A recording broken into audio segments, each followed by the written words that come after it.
Yang terhormat Bapak Kepala SMA Negeri 1 Bedolayan, yang terhormat Bapak Guru dan Bapak Pertama-tama, marilah kita panjatkan puja dan puji syukur atas kehadiran Allah Subhanahu wa Ta'ala yang telah memberikan rahmat dan hidayahnya kepada kita semua, sehingga pada kesempatan hari kita dapat berkumpul dalam acara proyek penguatan profil pelajar Pancasila yang ketiga dengan tema Bhinneka Tunggal Ika SMA Negeri 1 Bedolayan. Mudah-mudahan berjalan dengan lancar tanpa halangan suatu apapun. Salam serta salam semoga terjaga kepada diri kita nanti hari Muhammad dan Sallallahu Alaihi Wasallam. Kembali lagi dengan saya Zaskia Hana Abigail dan Saya Dimas Fahizaidan selaku pembawa acara pada hari ini. Sekarang mau langsung lanjut aja Pak, gimana nih Mbak Hana untuk acaranya? Mungkin apa Alfian mau dagel duluan ya? Alfian, udah panas?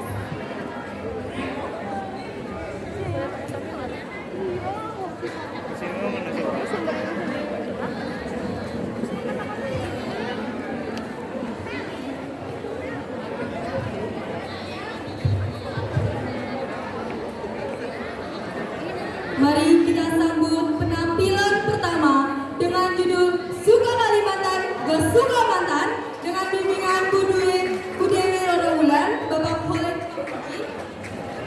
Daerah Kalimantan. Selamat menyaksikan.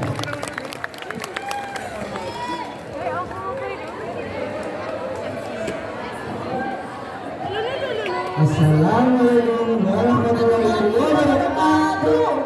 Perkenalkan, kami dari kelas 8. Oh ya, sebelumnya kelas 8, maaf. Kami ingin mempertontonkan hasil karya P5 kami bagian 3 yang bertema Bhinneka Tunggal Ika Dengan topik Gak Suka Mantan, Sukanya Kalimantan. Selamat menyaksikan semuanya.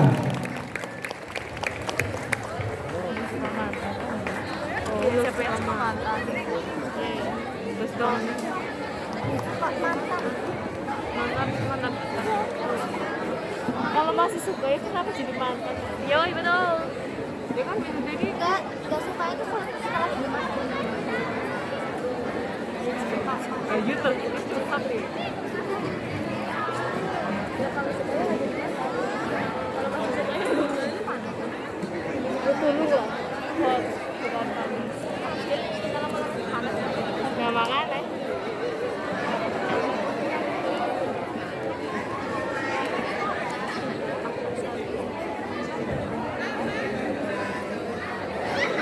Iya, kayak main. Dion. Dion.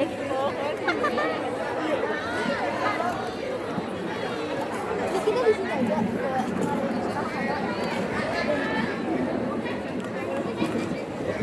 Amal.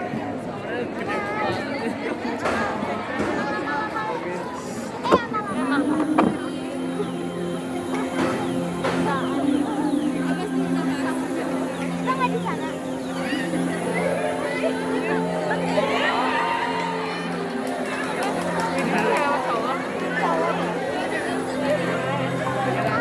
Suatu hari, ada sepasang suami istri di mana sang suami merupakan kepala suku dari salah satu suku Dayak Kalimantan. Mereka telah menikah selama bertahun-tahun, namun mereka belum dikaruniai keturunan yang mereka sangat nantikan.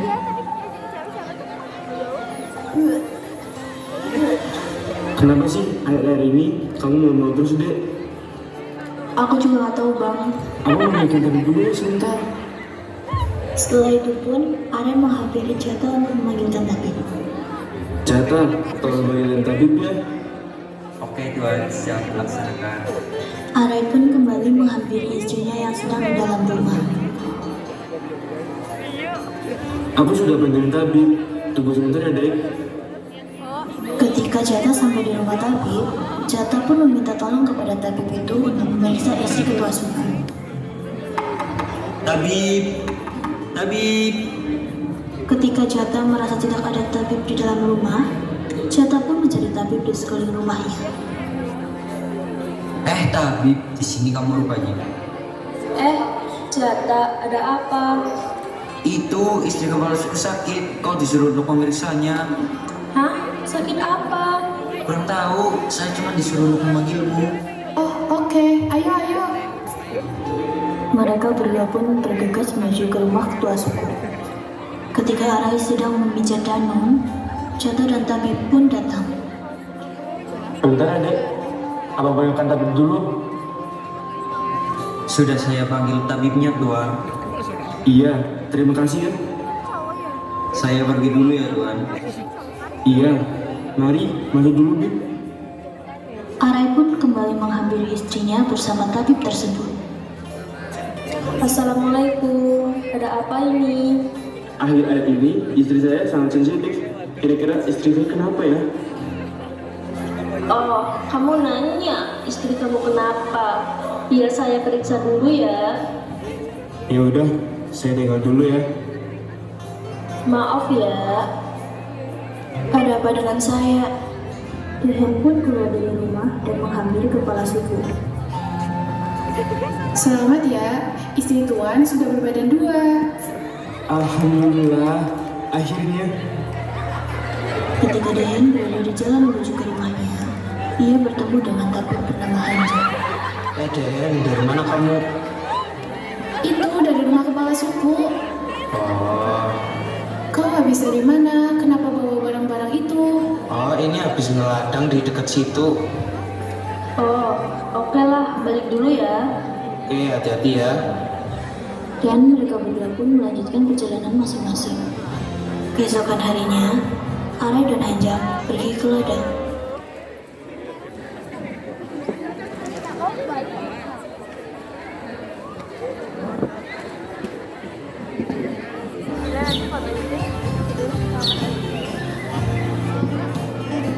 Ketika sudah selesai, mereka pun beristirahat di bawah pohon. Woi bang, Woi, sini istirahat dulu. wah lumayan nih, udah dapat banyak. Bagi awak minum dong. Nih,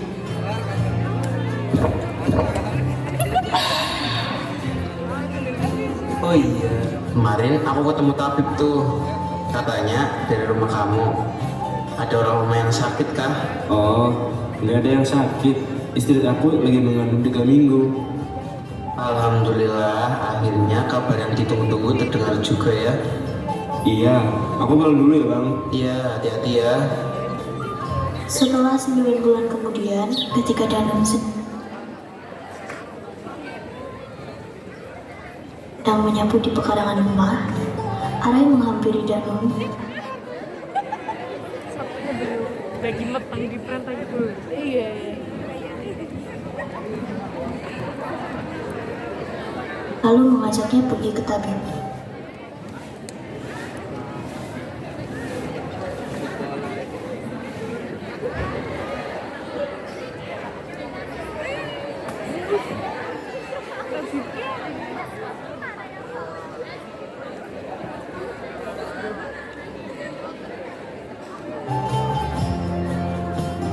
Permisi. Masuklah, pakaikan dulu kain ini. Saya khawatir dengan kelahiran anak kau. Silakan duduk. Kalau susah-susah, cukup buat pegawai. Jadi, pegawai itu diingat kerajaan turun-menurun untuk anak kau nanti. Iya mbak. Setelah itu, pasangan tersebut berdiri untuk berpamitan pulang. Permisi mbak, kami balik dulu. Jangan lupa taburkan beras di sekitar pekarangan rumah kalian ya. Iya, terima kasih ya. Sama-sama. Nggak usah repot-repot, biar Mbak aja yang lipat kainnya. Terima kasih Mbak. Tiba di sekitar pekarangan rumah,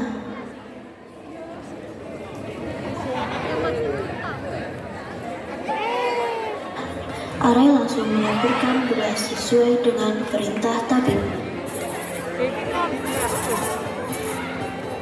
Beberapa hari kemudian, Danum yang sedang seorang diri di teras rumah tiba-tiba terjatuh karena terjadi kontraksi di perutnya.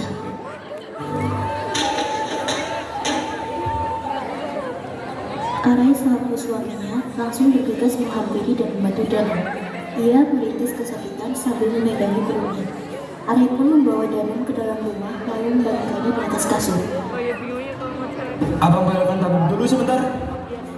Di pertengahan jalan, Arai bertemu dengan tabib bernama Dehen. Ada apa pula ini? Cepat, Bib. Istri saya mau melahirkan. Oh, ayo, cepat-cepat.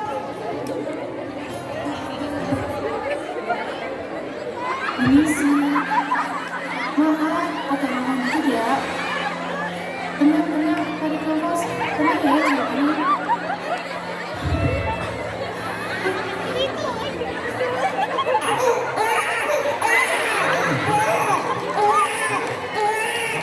Saya bersihkan anaknya dulu ya Tuan. Yang bersih ini kemana?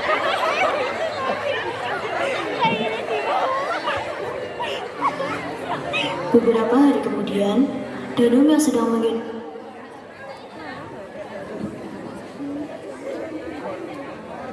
bayi didatangi oleh tetangganya sambil mengucapkan selamat.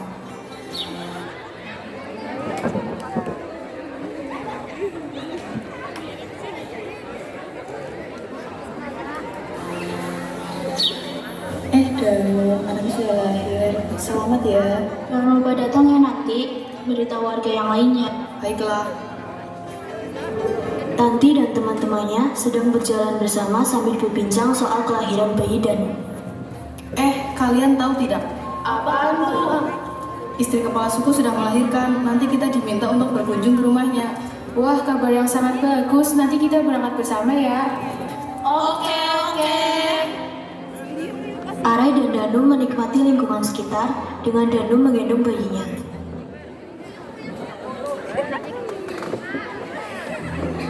Saya pergi bawa jalan-jalan ya.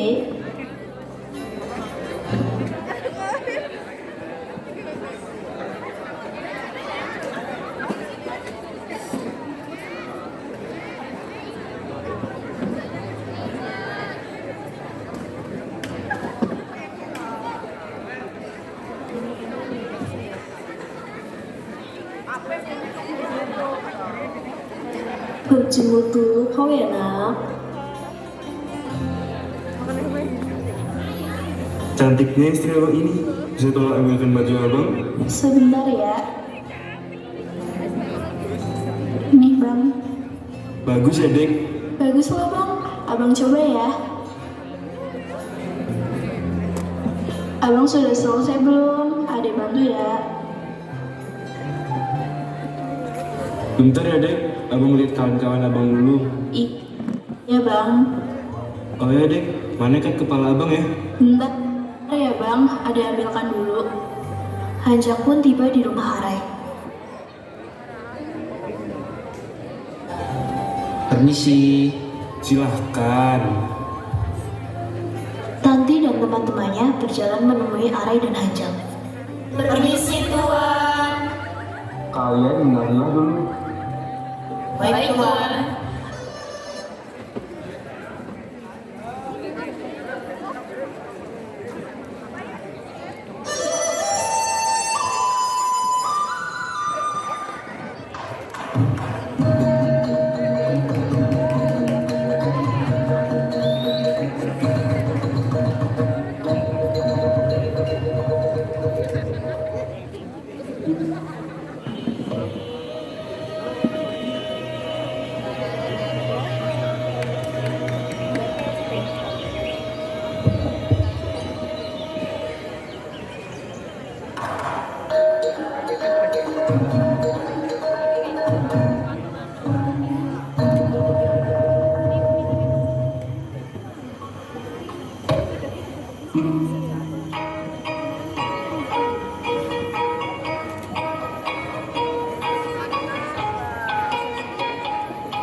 Danum dan Dehin berjalan berdua menuju lokasi.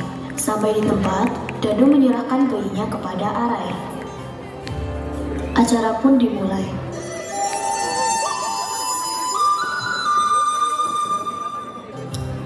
Selamat datang saudaraku, mari kita mulai acara pada hari ini dengan doa. Marilah kita berdoa untuk anak kepala suku. Semoga menjadi anak yang baik dan bertanggung jawab. Semoga Tuhan memberkatinya. Acara pun selesai. Para tamu berdiri untuk mengucapkan selamat kepada kepala suku dan istrinya. Dimohon para hadirin untuk memberikan selamat kepada kepala suku.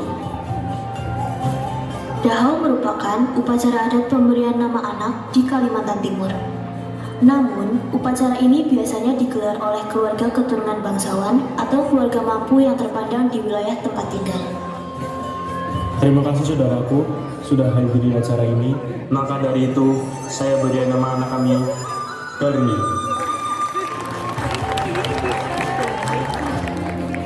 Setelah para tamu memberi ucapan selamat dan kepala suku memberi nama anaknya, para tamu pun bersenang-senang. Beberapa tahun kemudian,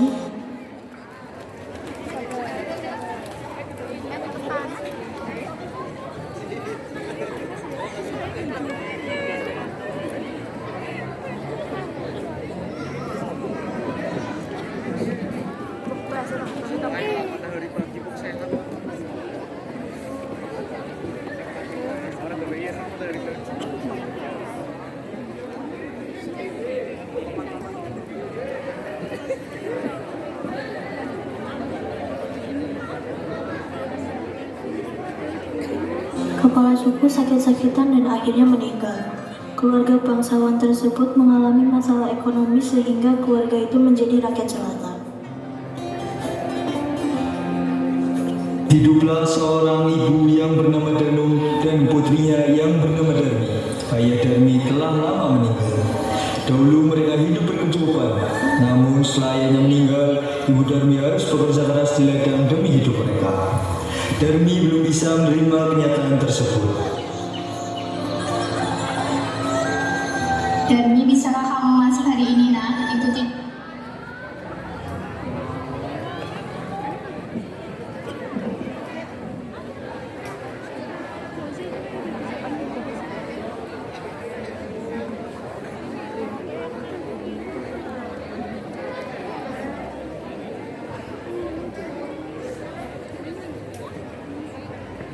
Bisa pulang siang ini karena harus menyelesaikan panen kita.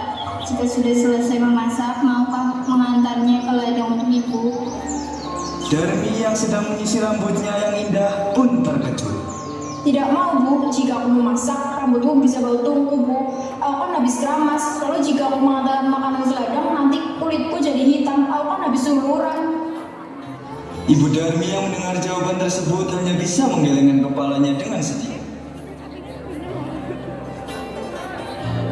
Saat di ladang, Ibu Darmi bekerja dengan keras. Dia mengumpulkan hasil panen yang akan dijual kebesokannya di pasar. Ibu Darmi bekerja keras tanpa mempedulikan perutnya yang lapar. Saat dia lelah, dia beristirahat sambil meminum air kendi yang dibawakannya. Dia pun berdoa di dalam hati. Ya Tuhan, tolong kami, ubahlah anakku dan lepaskan dia dari sifat malasnya. Setelah pulang dari ladang, dia langsung pergi ke rumahnya. Betapa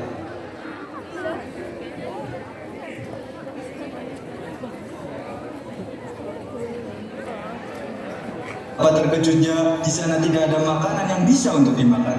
Ternyata Darmi sama sekali tidak masak. Darmi yang melihat ibunya pulang malah marah-marah. Ibu ini kemana saja sih? Masih tidak ada makanan di rumah. Aku kan lapar seharian tidak makan. Ibunya pun menjawab dengan sabar. Darmi, tadi kan ibu sudah menyuruhmu untuk memasak. Darmi yang mendengar jawaban itu pun langsung pergi, meninggalkan ibunya yang kelaparan dan juga lelah.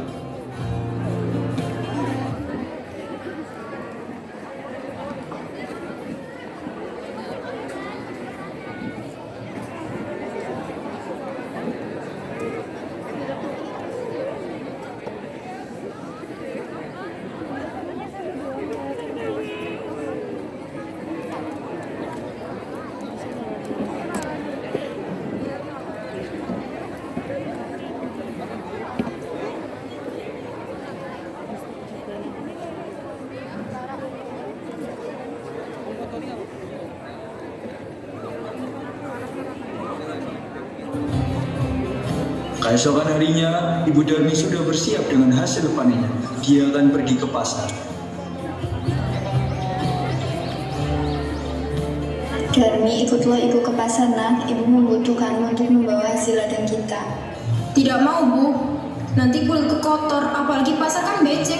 Aduh, aku tidak bisa membayangkan kulitku yang bersih ikutan kotor.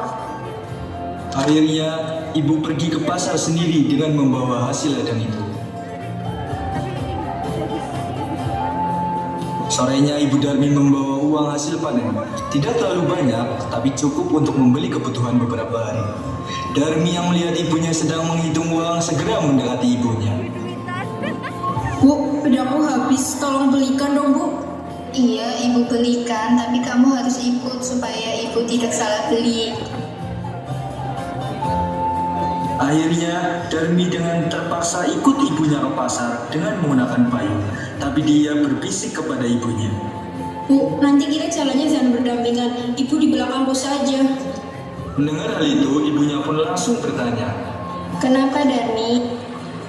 Tanpa memberikan alasan, Darmi pun tetap memaksa ibunya untuk berjalan di belakangnya. Darmi sebenarnya malu berjalan bersama ibunya yang berkulit gelap dan memiliki wajah yang tak terawat. Tiba-tiba di tengah jalan, ada seorang perempuan yang merupakan teman Darmi dan menghampiri lalu bertanya. Hai Darmi, kamu mau kemana? Aku mau ke pasar. Teman perempuan Darmi yang melihat ibunya dengan pandangan bertanya. Dia siapa, Darmi? Ibu ya? Darmi yang tak ingin temannya tahu jika dia memiliki ibu yang kotor dan jelek pun segera menjawab. Oh, itu pembantuku. Tentu saja bukan ibuku. Ih, amit-amit deh. Lalu mereka melanjutkan perjalanan. Darmi bertemu dengan seorang laki-laki, yaitu temannya yang lain. Tadi di pasar ramai banget ya. Iya, habis ini kita mau kemana? Ke rumah Bobi ya.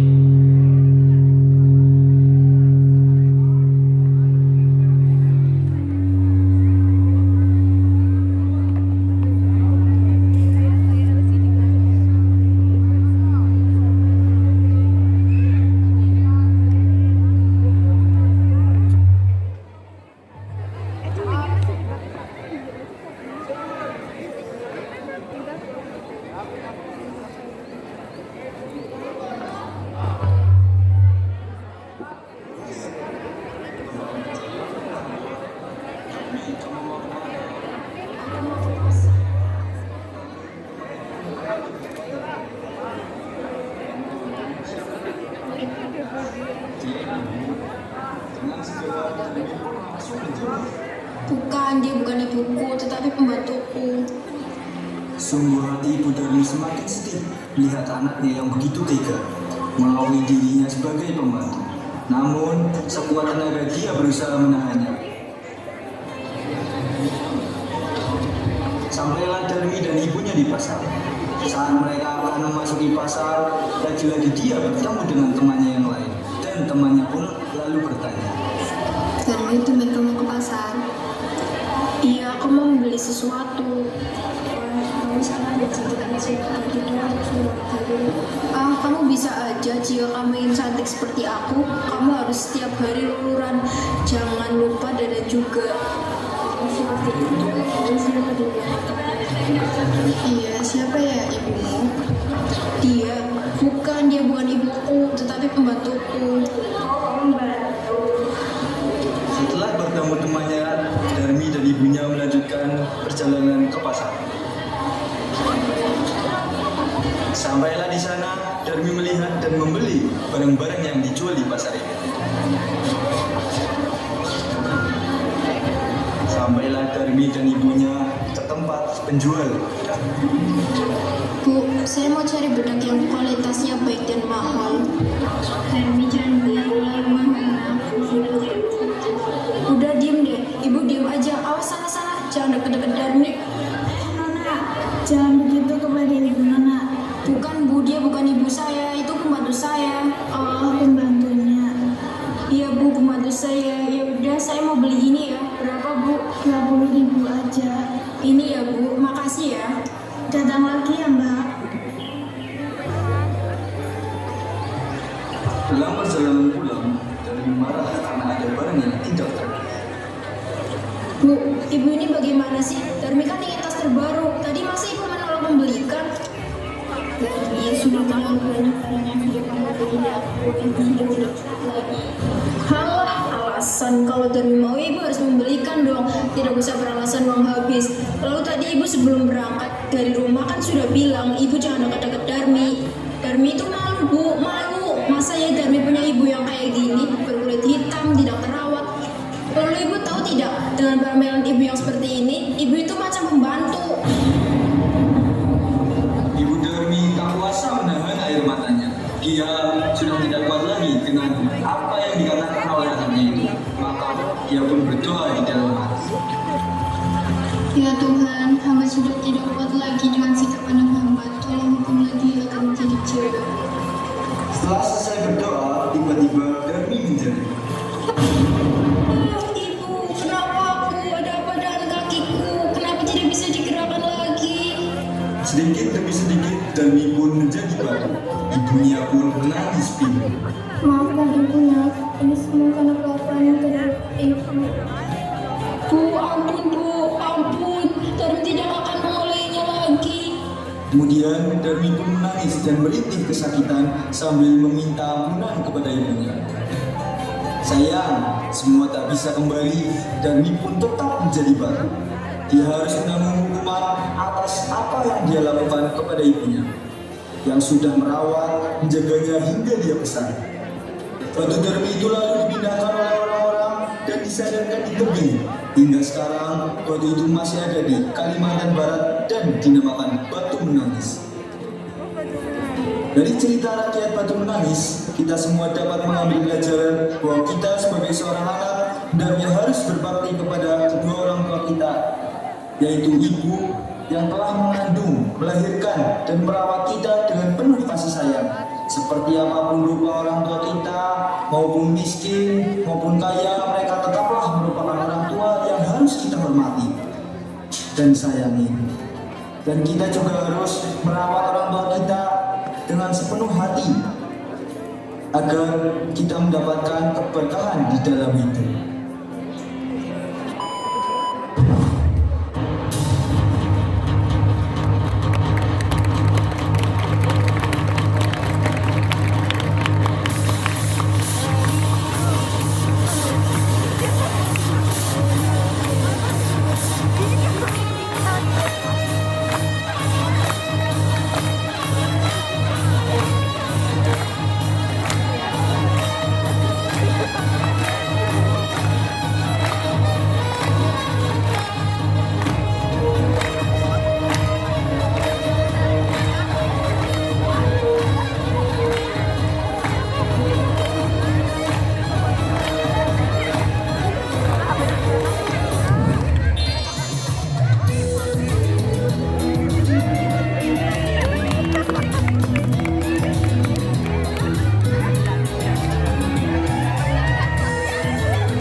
Pakai topi nggak?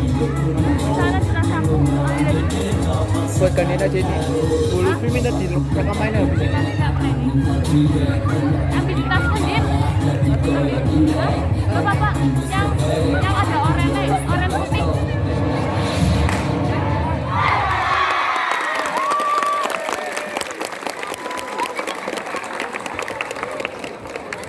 Udah ini apa?